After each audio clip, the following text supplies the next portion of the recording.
Drama ini diawali dengan adegan seorang anak laki-laki yang hidup sebatang kara. Dia juga memiliki sifat yang pemalu dan tertutup kepada dunia luar, dikarenakan masa lalunya yang kelam. Nah, seorang laki-laki ini bernama Hyun-soo, yang diperankan oleh Song Kang. Hyun-soo dulunya merupakan anak laki-laki yang periang dan suka sekali membantu temannya. Sampai tiba di suatu hari saat dia ingin menolong temannya dengan menawarkan bantuan kepada temannya, akan tetapi temannya malah menganggap Hyun-soo telah merendahkan harga dirinya. Hingga akhirnya temannya yang tak terima dengan perlakuan Hyun-soo memukuli Hyun-soo. Tetapi Hyun-soo tidak bisa membalas perbuatan temannya, dikarenakan ayah dari temannya merupakan kepala perusahaan di mana tempat ayah Hyun-soo bekerja. Meski tahu Hyun-soo telah dipukuli oleh temannya, ayahnya malah menyalahkan sikap Hyun-soo. Semenjak kejadian itu, Hyun-soo menjadi sosok pemalu dan ingin mengakhiri hidupnya.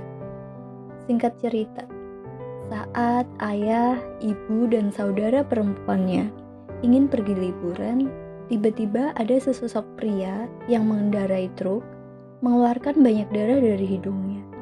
Sehingga pria tersebut tak sadarkan diri hingga truk yang dikendarai olehnya oleng dan menabrak mobil yang dikendarai oleh keluarga Hyun-soo. Dan akhirnya mereka meninggal dunia. Hyun-soo yang mengetahui keluarganya meninggal dunia itu pun tidak merasakan kesedihan yang mendalam. Bahkan ia malah menyalahkan keluarganya karena keluarganya hanya meninggalkan warisan uang sebesar 30 juta. Hari-hari Hyun-soo dihabiskan dengan bermain game sambil menunggu hari di mana ia akan melancarkan niatnya untuk bunuh diri. Malam itu, Hyun-soo keluar untuk mengambil sebuah kardus mie, namun mendapati darah yang berlumuran di lantai dan melihat sesosok tangan yang berlumuran darah sedang mengambil kepala kucing. Hyun-soo yang ketakutan akhirnya kembali masuk ke kamarnya. Dan lama kemudian, wanita tersebut mendatangi Hyun-soo dan meminta tolong kepada Hyun-soo. Sambil ketakutan, Hyun-soo meminta kepada wanita itu untuk memperlihatkan lengannya. Namun, wanita itu tiba-tiba berubah menjadi sosok yang menyeramkan dan menghantam-hantam pintu. Tak lama kemudian, karena tidak bisa menerobos masuk ke kamar Hyun-soo, wanita itu pun pergi meninggalkan Hyun-soo. Keadaan pun semakin mencekam ketika para penduduk yang sedang berkumpul di lantai bawah mendapati bahwa dunia luar telah dirusak oleh makhluk yang mengambil alih dunia. Tiba-tiba semua penduduk menerima pesan darurat yang berisikan keadaan di dunia luar. Sementara itu di kamarnya, Hyun-soo mengeluarkan banyak darah dari hidungnya. Hyun-soo yang penasaran dengan keadaannya pun membuka internet dan juga melihat banyak orang yang membicarakan virus ini. Bahkan mereka mengatakan bahwa bukan penyakit, ini semua melainkan sebuah kutukan kepada umat manusia. Hyun-soo sangat putus asa dengan keadaannya saat ini, dikarenakan dia sudah terjangkit virus. Ia memutuskan untuk mempercepat proses bunuh dirinya. Saat ia akan melompat dari jendela, ia terkejut dengan sosok pria yang sedang bergelantungan di kutas tali.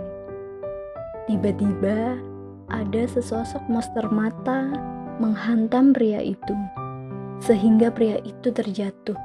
Hyun-soo yang ketakutan akhirnya menutup jendelanya kembali.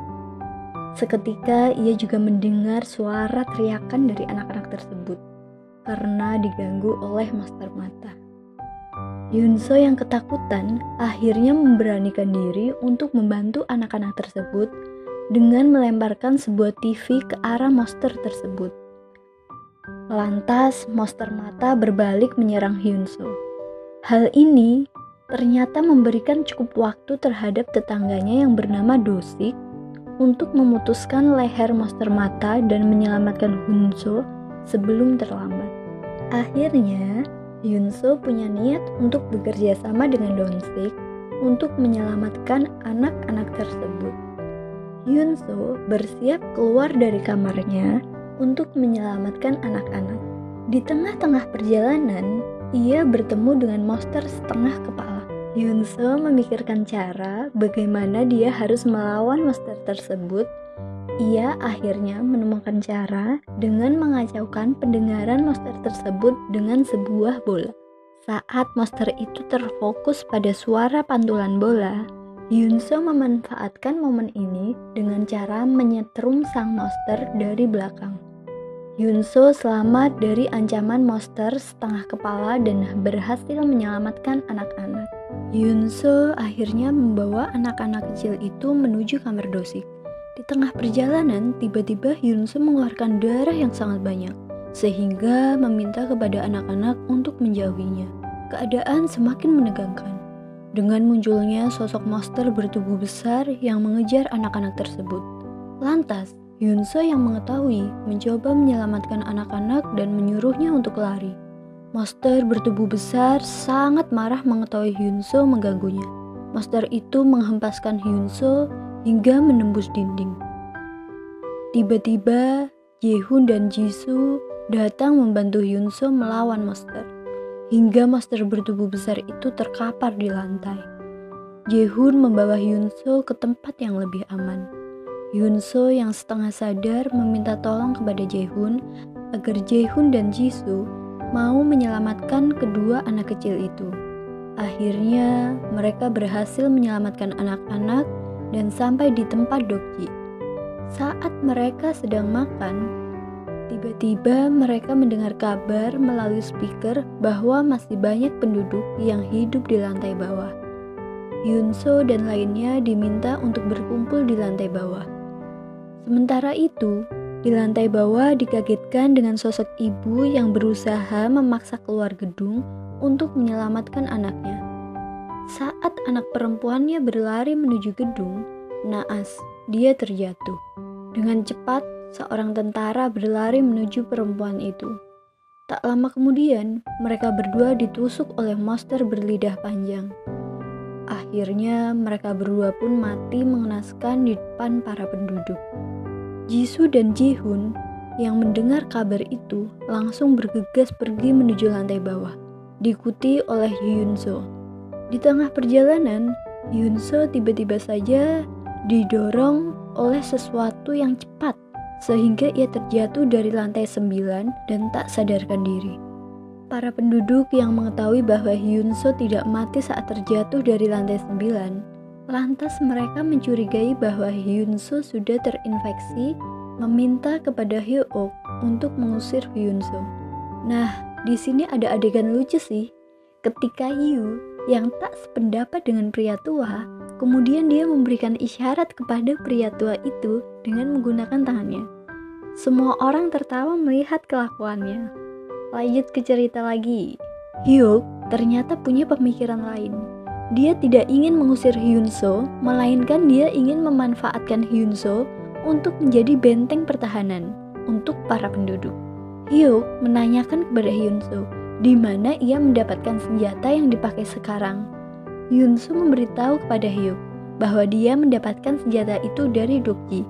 Lantas, setelah Hyuk mengetahui bahwa senjata itu dibuat oleh Dokji, Hyuk lalu meminta kepada Hyunso untuk menjemput Dokji karena menurut Hyuk, Dokji sangat bermanfaat.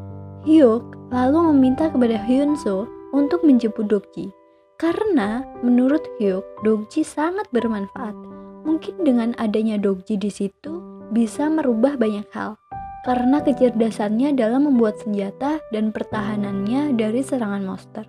Di tempat yang sama, ada salah satu penduduk yang bernama Yung memutuskan untuk keluar dari gedung itu. Dikarenakan dia berbeda pendapat dengan Hyuk dan dia juga memiliki masa lalu tentang calon suaminya.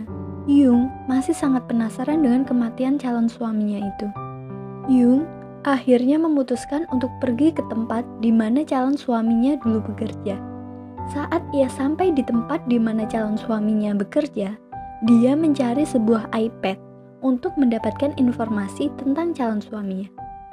Saat dia membuka isi HP-nya, dia menemukan fakta yang mengejutkan.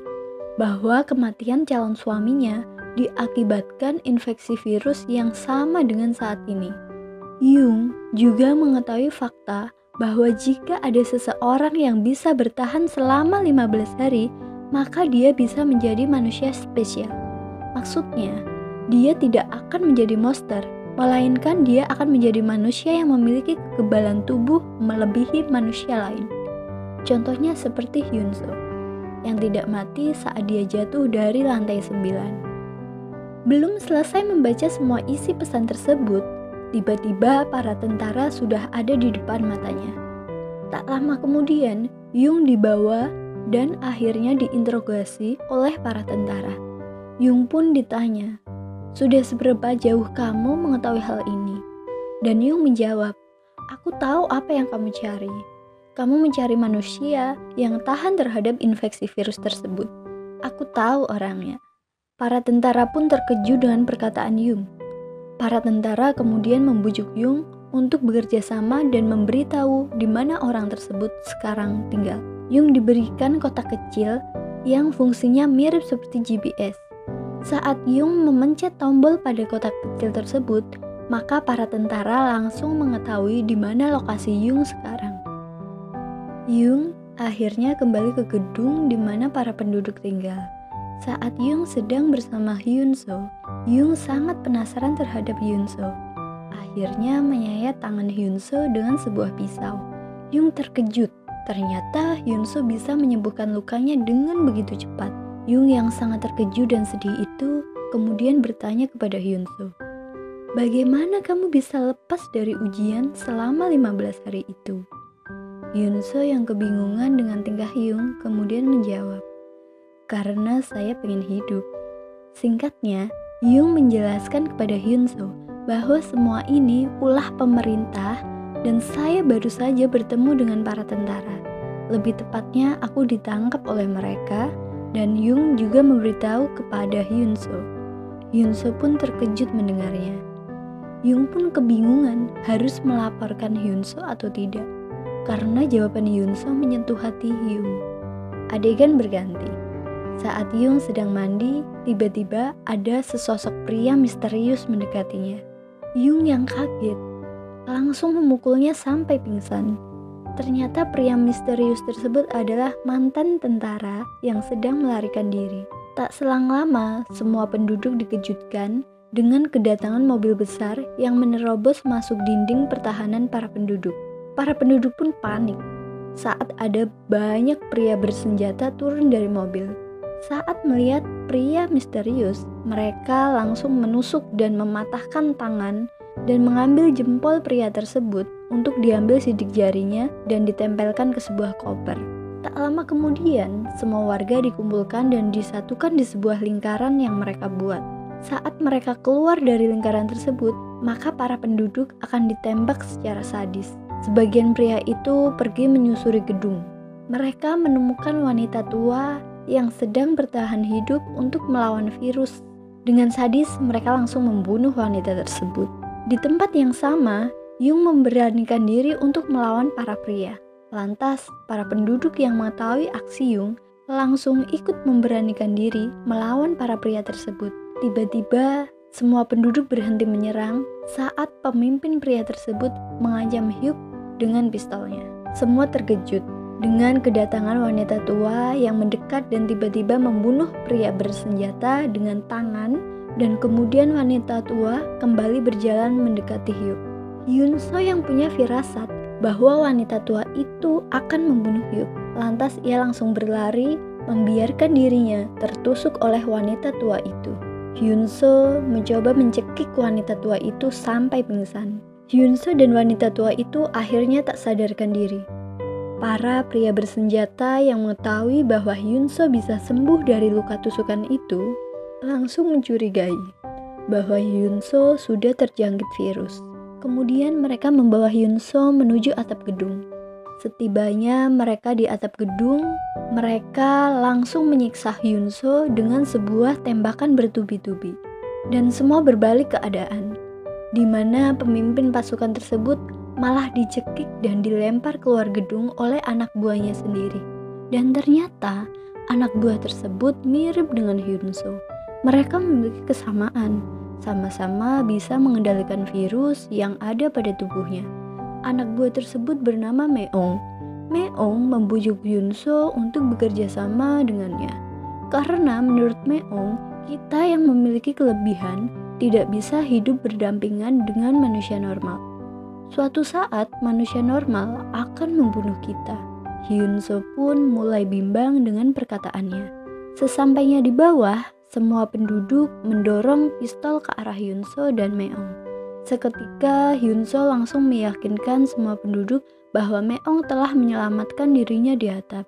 Semua penduduk pun tercengang dengan perkataan Hyunso dan akhirnya mereka mempercayai perkataan Hyunso. Adegan pun berganti. Saat para warga sedang mencoba membunuh monster hijau dengan senjata api, Hyunso yang melihatnya pun langsung meyakinkan bahwa manusia normal tidak bisa berdampingan dengan monster. Lalu Hyunso mengajak Meong untuk pergi. Di lain tempat, ternyata Dokji sudah terjangkit virus dan dia meratapi nasibnya sekarang. Entah apa yang harus ia lakukan sekarang.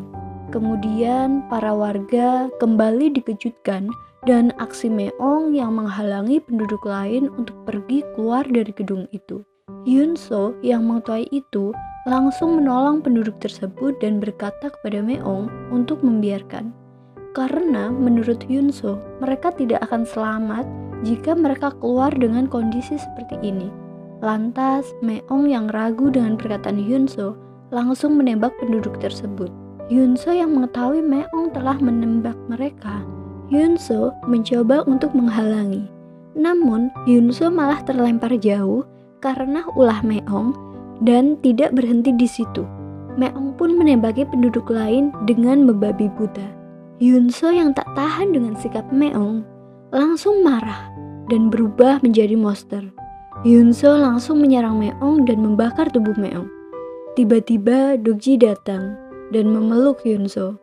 Dokji mencoba menenangkan Hyunso agar dia tidak lepas kendali dan berubah menjadi monster seutuhnya. Ternyata perkataan Dokji berhasil. Hyunso pun kembali tersadar dan kembali menjadi manusia. Dan akhirnya Hyunso tak sadarkan diri.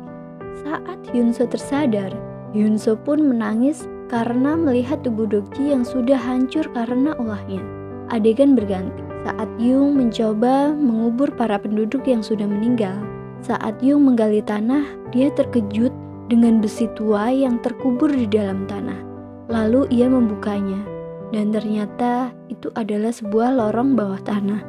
Salju pun turun, dan saat itu juga tiba-tiba tentara datang dan mengepung para penduduk. Para penduduk diminta untuk keluar dan menyerahkan diri. Salah satu komplotan perampok ternyata sudah melarikan diri melalui lorong bawah tanah. Dia kemudian menarik tuas yang dikiranya itu adalah tuas pembuka pintu. Akan tetapi, saat tuas berhasil ditarik, malah terjadi ledakan yang sangat besar. Suara ledakan tersebut membuat para tentara mengira bahwa para penduduk membawa senjata. Dan akhirnya, para tentara menembaki penduduk tersebut. Para penduduk pun panik, lari menuju lorong bawah tanah. Di tengah perjalanan, Yu tersadar bahwa Hyunso tidak ikut melarikan diri. Dan Hyuk yang mengetahui itu mencoba kembali dan membujuk Hyunso untuk ikut dengan mereka. Akan tetapi Hyunso menolak. Karena menurut Hyunso, jika dia ikut dengan mereka, maka dia akan membahayakan para penduduk lainnya. Hyunso akhirnya memutuskan untuk menyerahkan diri, dan para penduduk pun terus kabur menyelusuri lorong. Dan di sini saya bingung dengan tingkah Hyuk. Kenapa dia nggak ikut kabur, malah duduk santuy menghadap CCTV? Padahal kan masih ada waktu kalau dia mau kembali masuk ke lorong bawah tanah untuk mengejar para penduduk lainnya. Coba komen guys alasannya kenapa dia cuma duduk dan gak kabur. Lanjut ke ceritanya lagi. Hyunso mencoba mendekati para tentara tersebut dan dia mendapatkan tembakan bertubi-tubi. Hyunso hanya menerima tembakan tersebut tanpa ada perlawanan. Hyunso hanya terbayang dengan semua masa lalunya. Pagi pun tiba semua penduduk akhirnya bisa keluar dari lorong tersebut. Akan tetapi, saat mereka sampai di luar, ternyata mereka sudah dikepung. Tentara mengetahui lokasi para penduduk melalui kotak kecil yang pernah diberikan kepada Yung. Ternyata kotak kecil itu dinyalakan dan dibawa oleh salah satu penduduk yang menyebabkan mereka bisa dikepung. Dan di sisi Yung, dia menjadi agen rahasia, dan di sisi Hyunso ternyata dia diselamatkan oleh pria yang tadi sudah ditembaki oleh Meong. Dan lebih membingungkannya lagi, muka dari pria tersebut mulus kembali. Drama ini selesai sampai di sini. Bingung kan dengan endingnya? Katanya sih bakal ada season 2-nya gitu. Tungguin aja ya. Oh iya, Mimin mau tanya nih, kira-kira drama apa lagi ya yang enak buat didongengin sama Mimin? Silahkan tinggalin like and comment di bawah ini ya.